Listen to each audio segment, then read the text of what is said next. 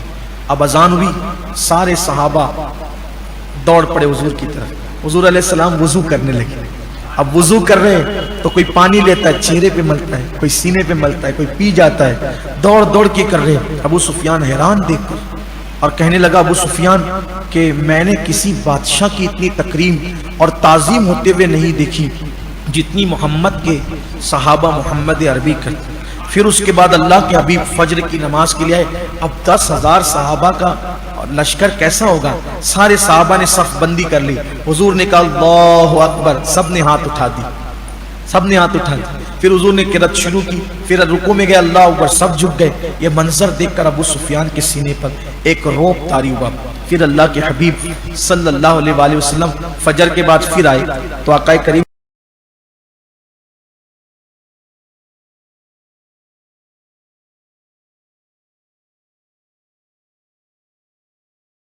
اللہ محمد الرسول اللہ صلی اللہ علیہ وسلم۔ پھر انہوں نے کلمہ پڑھ لیا۔ اب یہاں وضاحت کر دوں کہ کچھ لوگ بہت بے باک ہوتے ہیں، جن صحابہ نے پہلے کلمہ نہیں پڑھا پھر کلمہ پڑھ لیا تو اب ان کو حضور نے معاف کر دیا اور صحابی بنا لیا۔ اب میری اور آپ کی اوقات کیا ہے کہ ان کے اوپر نکتہ چینی کرے؟ چپ رہو، اللہ پہ چھوڑ دو، جو فیصلے اللہ نے کرنا ہے قیامت میں سب دیکھ لیں گے۔ ہماری کیا ضرورت ہے؟ جن سے فجر کی نماز میں اٹھا نہیں جاتا وہ لوگ صحابہ پہ زبان درازیاں کرتے ہیں، جن کو استنجا کی سنتیں نہیں پتا وہ صحابہ پہ زبان درازیاں کرتے ہیں۔ تو ابو سفیان اب مسلمان ہو گئے، مسلمان ہونے کے بعد لیکن ابھی بھی ان کے دل و دماغ کے اندر کچھ چیزیں ایسی تھی کہ اسلام ابھی دماغ میں اور دل میں مکمل گھر نہیں کیا تھا۔ تو جب ابو سفیان نے کہا اچھا میں مکہ جاؤں، آقا نے ہمیں آ جاؤ اور جا کے سب چیز بتا دو، کیونکہ اب آ گئے تھے، اب تو سنبھل بھی نہیں سکتے تھے، کسی کو بلا بھی نہیں سکتے تھے۔ پھر سرکار نے جیسے ابو سفیان نکلنے لگے تو سرکار نے ہمیں عباس چچا تم جاؤ اور جو مکے میں کی طرف جاتے ہوئے جو تنگ گلی آتی نا، تنگ راستہ آتا ہے، وہاں اس کو روک لو اور میرا پورا لشکر دکھاؤ اس کو۔ نماز کا، جماعت کا، وضو کا سب نظام تو وہ دیکھ چکے ہیں، اب کلمہ بھی پڑھ چکے ہیں، چونکہ ان کو وہاں جا کر باتیں کرنی ہے نا تو وہ منظر دکھانا۔ تو جیسی حضرت عباس چند صحابہ کے ساتھ پیچھے ہو لیے تو وہ تنگ راستہ آیا تو ابو سفیان نے کہا اچھا کہ تم لوگ پھر دھوکہ کر رہے ہو میرے ساتھ، مجھے قتل کرنا چاہتے ہو؟ حضرت عباس نے کہا نہیں اللہ کے بندے، تم اب کلمہ پڑھ چکے ہو، ہم تمہیں کیا قتل کریں گے، قتل نہیں کرنا چاہتے، ہماری مرضی خواہش یہ ہے کہ ذرا حضور کا لشکر دیکھو۔ تو جو تنگ راستہ تھا وہاں پر ایک پہاڑ تھا، پہاڑ پہ لے کر ابو سفیان کو کھڑے ہو گئے اور پھر جھنڈے کے ساتھ نوجوان صحابہ جب وہ گزرتے رہے تو ابو سفیان بار بار پوچھتے محمد کہاں ہے؟ روحی فدا صلی اللہ علیہ وسلم، محمد کہاں ہے؟ حضرت عباس نے کہا ٹھہر نا ابھی تو ذرا رک، دیکھ وہ کس شان سے آتے ہیں۔ ہزاروں صحابہ، 10,000 صحابہ، ہزاروں صحابہ گزرے، یہ ادھر گزر رہے، وہ ادھر گزر، کہا یہ کون سا قبیلہ، یہ فلاں، یہ کون سا، یہ فلاں، ارے یہ تو دشمن تھے نا بہت پتھر مارتے تھے، کہا میرے نبی کی شان ہی ایسی، دل جیتا اپنا بنایا، سب ان کے ہو گئے، تمہارا کوئی نہیں رہا، کوئی نہیں رہا تمہارا، کہا سب ان کے ہوگا، سب ان کے ہو گئے۔ پھر بعد میں 1,000 صحابہ، 1,000 صحابہ پورے جنگی لباس میں، سر پہ لوہے کی ٹوپیاں، پورے بدن پر زرہ لوہے کا لباس، ہاتھ میں تلواریں، اور سب کے ایک ہاتھ میں تلوار ایک ہاتھ میں پرچم، بیچ میں حضور کو لے کر چلے آ رہے ہیں۔ معراج کا دولہا کیسا لگتا ہوگا، آمینہ کے لال کی کیا شان ہوگی۔ قل جاء الحق وزهق الباطل ان الباطل كان زهوقا، لوگوں نے دیکھا مکے سے نکلے تھے تو ایک ابو بکر کے ساتھ نکلے تھے، اب مکہ لوٹ رہے ہیں تو 10,000 صحابہ کا لشکر لے کر لوٹ رہے ہیں۔ حق کی فتح ہے، حقانیت کی فتح ہے، دین کی فتح ہے۔ مسلمانوں، دنیا میں کفر کی گنڈا گردی دیکھ کر کبھی مایوس نہیں ہونا، ہر ہجرت کے بعد فتح مکہ کا پیغام ہے، ہر ہجرت کے بعد فتح مکہ کا پیغام ہے۔ بس جد و جہد کرتے رہو، سچائی پر رہو، دین پر رہو، صداقت پر رہو، اپنے نبی کا دامن پکڑے رہو۔ پھر 1,000 صحابہ کے جلوں کے اندر حضور آتے ہیں، لیکن قربان آنے کا انداز کیسا ہے.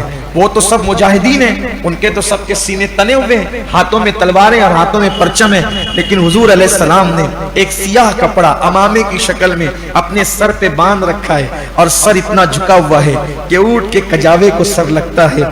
یہ منظر دیکھ کر ابو سفیان کہتے ہیں عباس تیرا بھتیجا تو بادشاہ ہو گیا. حضرت عباس نے پھر کہا چپ رہے، وہ بادشاہ نہیں ہے، وہ اللہ کے نبی ہیں، وہ اللہ کے رسول ہیں، اور اللہ کا وعدہ سچ ہو کر رہا. بالاختصار جب چل رہے تھے تو ایک پرچم جو تھا، ایک پرچم انصار کے ایک سردار حضرت سعد ابن عبادہ کے ہاتھ میں تھا. تو جو صحابہ ابو سفیان کو پہاڑ پہ دیکھتے تھے نا تو وہ تھوڑا ڈراتے تھے اس کو. تو سعد ابن عبادہ جب آئے تو ابھی چونکہ 10,000 صحابہ تھے، سب کو پتہ تھوڑی چلا تھا کہ وہ مسلمان ہو گئے. تو جو آتا تھا وہ تلوار دکھا کے اور دھمکاتا تھا. تو جیسے ہی سعد ابن عبادہ آئے تو دیکھا ابو سفیان کو، کیونکہ ہر جنگ میں ابو سفیان تھے، بہت آگے آگے تھے، ہر جنگ میں، بدر میں، احد میں، خندق میں، ہر جگہ ہی وہ آگے آگے تھے، ایک بھی جنگ ان سے چھوٹی نہیں تھی، سردار تھے ان کے. تو جیسے ہی دیکھا نا تو کہا الیوم یوم الملحمہ، آج تو خون ریزی کا دن ہے، مکے میں خون بہے گا، بدلہ لیا جائے گا. تو دھمکی دے کر کے سعد ابن عبادہ گئے.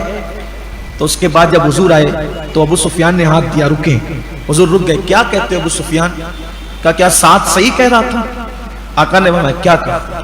سعد نے کیا کہا؟ تو کہا سعد نے یہ کہا الیوم یوم الملحمہ، کہ آج تو بدلے کا دن ہے، خون ریزی کا دن ہے، اور آج قریش ذلیل ہوں گے. میرے آقا نے فرمایا سعد نے صحیح نہیں کہا. آقا نے فرمایا دیکھو رحمت للعالمین کا انداز. لوگ ایک محلے کے کارپوریٹر بنتے ہیں نا، تو اس کے خلاف جن لوگوں نے الیکشن میں حصہ لیا ہے ان سے برسوں بدلہ لیتے رہتے ہیں. یہ ہے لوگوں کی یہ کمینگی، یہ ہے لوگوں کا معیار، یہ ہے لوگوں کی حالت. لیکن یہ اللہ کے رسول کی شان ہے، سید العالمین کی شان ہے کہ جو لوگ برسوں تک ستاتے رہے، حتیٰ کہ مکے سے حضور نکل گئے، صحابہ کے کپڑے پھاڑے، صحابہ کو شہید کیا، حضور کو ستایا، لیکن جب ایک کہنے والا کہتا ہے آج کا دن بدلے کا دن ہے، تو آقا فرماتے انہوں نے صحیح نہیں کہا. الیوم یوم المرحمہ، الیوم یوم المرحمہ، کہ آج کا دن تو رحم کرنے کا دن ہے. اللہ کے حبیب صلی اللہ علیہ وسلم نے فرمایا آج کا دن بدلے کا دن بلکہ رحم کرنے کا دن ہے. اور آج قریش ذلیل نہیں ہوں گے، بلکہ آج تو کعبے کو غلاف پہنایا جائے گا، آج کعبے کی عظمت ظاہر کی جائے گی، اور آج انشاءاللہ قریش کی عزت کو چار چاند لگیں گے. اللہ کے حبیب علیہ السلام نے فرمایا. اور پھر حضور علیہ السلام نے حضرت سعد ابن عبادہ اسلام کے جذبے کے تحت انہوں نے دھمکی دی تھی، تو آقا نے کیا کیا؟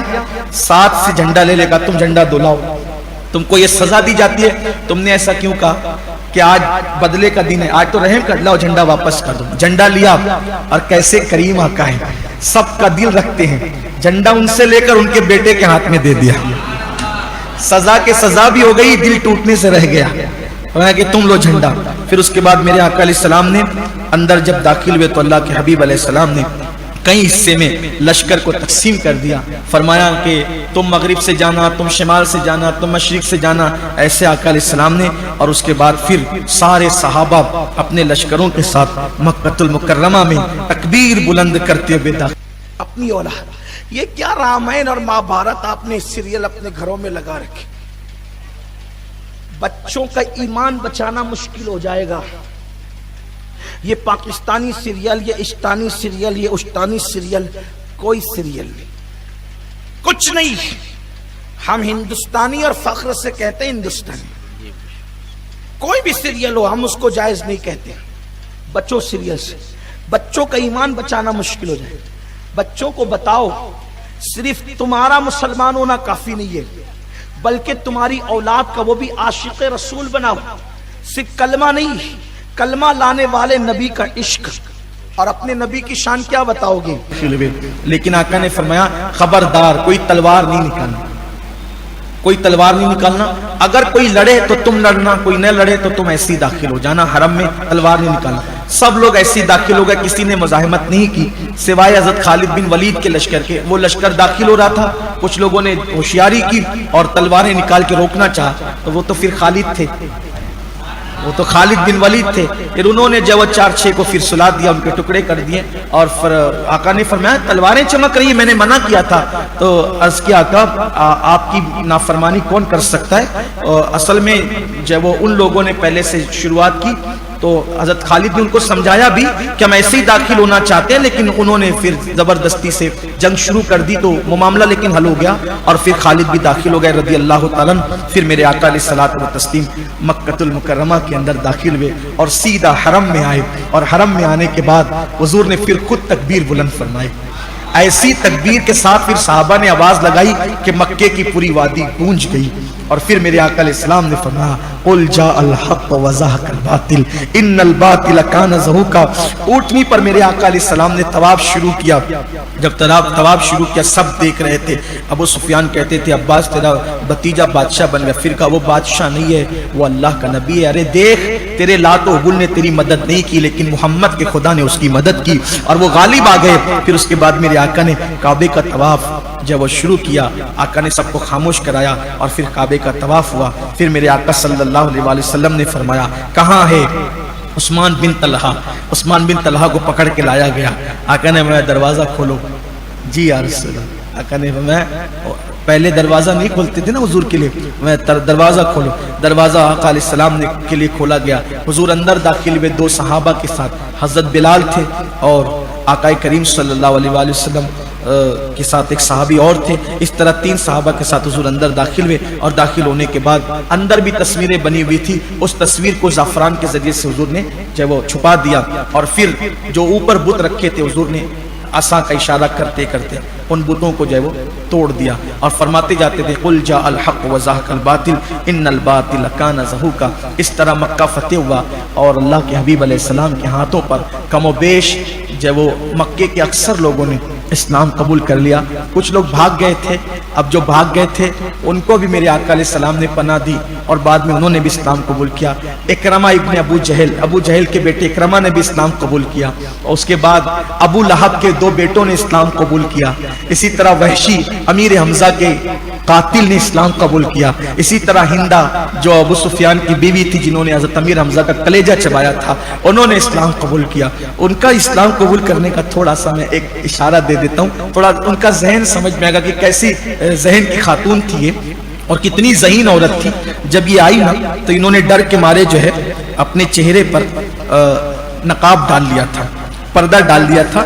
تو آئی تو حضور اکرم صلی اللہ علیہ وسلم نے جب وہ عورتوں کو بیعت کیا, بیعت کرنے کے بعد حضور علیہ السلام نے فرمایا تو توبہ کرو. سب نے توبہ کیا. پھر اس کے بعد جب آقا نے فرمایا کہو کہ تم لوگ زنا نہیں کرو گے, سب لوگ کہو کہ تم زنا نہیں کرو گے. تو ہندا نے کہا کہ آزاد عورتیں بھی زنا کرتی ہے دنیا میں؟ حیرت ہوئی ان کو, آزاد عورتیں بھی ایسا کرتی ہیں؟ تو آقا نے فرمایا ہاں. پھر اس کے بعد کہو کہ تم لوگ چوری نہیں کرو. تو کہا کہ میں تو اپنے شوہر کی جیب میں سے جب وہ خرچہ مجھے کم دیتے تھے تو چرا چرا کر کے جمع کرتی تھی, لیکن اس وقت مجھے معلوم نہیں تھا کہ شوہر کی جیب سے چرا سکتے ہیں کہ نہیں چرا سکتے, لیکن میں وہ چرا لیتی تھی, مگر اب ایسا نہیں کروں گی. ابو سفیان کھڑے ہوئے تھے, کہا ٹھیک ہے تم نے جتنا چرایا میں نے سب معاف کر دیا. پھر اس کے بعد میرے آقا علیہ السلام نے فرمایا بولو کہ تم اپنے بچوں کو قتل نہیں کرو گی. تو سب کہتی تھی ہاں قتل نہیں کریں. پھر ہندا نے کہا کہ ہم نے تو اپنے بچوں کو پیدا کیا, پال پوس کر بڑا کیا, اور بدر کے میدان میں تم نے زندہ کس کو چھوڑا؟ تم نے تو ہمارے سارے بچے قتل کر دیے. یہ بات سن کر فاروق اعظم کو ایسی ہنسی آئی کہ آپ ہنستے ہنستے لوٹ پوٹ ہو گئے.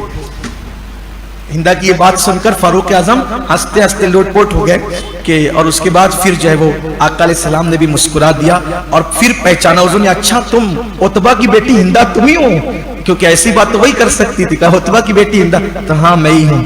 پھر آقا علیہ السلام نے فرمایا کہ جھوٹ نہیں بولنا, کسی پہ الزام نہیں لگانا. تو پھر انہوں نے کہا کہ یا رسول اللہ صلی اللہ علیہ وسلم آپ تو سراپا ہدایت اور مکارم اخلاق کی تعلیم دیتے ہیں.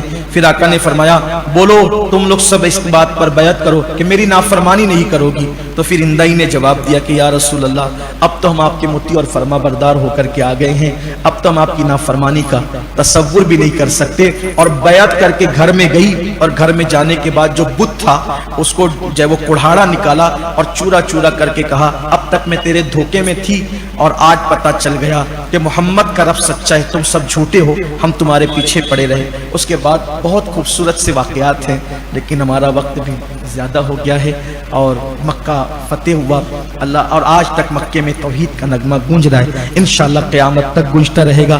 اللہ فتح مکہ کے صدقے تمام عالم اسلام پر کرم کی برسات فرمائے، اللہ اسلام اور مسلمین کو پوری دنیا میں فتح و نصرت عطا فرمائے۔ نوجوانوں، اسلام کا پرچم جنہوں نے تھاما اللہ نے ان کو فتح و نصرت عطا کی۔ آپ بھی آگے بڑھیے، اپنے کردار سے، اپنی گفتار سے، اپنے رفتار سے اسلام کا پرچم اٹھائیے، اسلام کے مددگار بنیے اور اپنی گفتار رفتار سے دین پر عمل کر کے پوری دنیا میں اللہ کے دین کو پہنچانے والے بنیے۔ میں تو آپ سے کہتا ہوں، یہ جو نوجوان روز سننے آتے ہیں، آپ سے کہتا ہوں دین کے مبلغ بنو، دین کے دائی بنو، دین سے جڑو، دین کی کوئی خدمت کرو تاکہ ہمارا بھی نام کہیں چھوٹا موٹا دین کے خدمت گاروں میں لکھ دیا جائے۔ اللہ کے دین کی خدمت کرنا بہت بڑی سعادت ہے۔ صحابہ نے تو جانیں لٹا دی، آج تو جان کا موقع نہیں ہے، صرف وقت دینے کی بات ہے۔ آؤ اپنے تن من دھن سے دین کے لیے جتنی قربانی دے سکتے ہو دین کے لیے قربانی دو۔ اللہ ہم سب کو توفیق عطا فرمائے۔ کل 21ویں شب ہے انشاءاللہ، کل ہمارے مہینے رمضان شریف کے مہینے کی کل آخری فاتحہ ہوگی، اور وہ فاتحہ ہوگی انشاءاللہ سید السادات، فاتح خیبر، قسیم جنت و جہنم، قاسم حوض کوثر، مولائے کائنات، شیر خدا سیدنا علی کرم اللہ تعالی وجہ الکریم۔ کل آپ کی شہادت کی شب ہے، بہت مبارک شب ہے، اور پہلی شب قدر بھی ہے، 21ویں شب بھی ہے۔ کل بھی انشاءاللہ ہم مولائے کائنات پہ گفتگو کریں گے۔ پہلے کوشش کریں گے اگر وقت میں گنجائش رہی تو سورۃ الاحزاب کا کچھ خلاصہ پیش کر دیں تاکہ غزوہ احزاب کا ایک منظر آپ کے سامنے آ جائے، اور پھر مولا پاک کی بارگاہ میں خراج عقیدت پیش کریں گے۔ ایک مرتبہ سورہ فاتحہ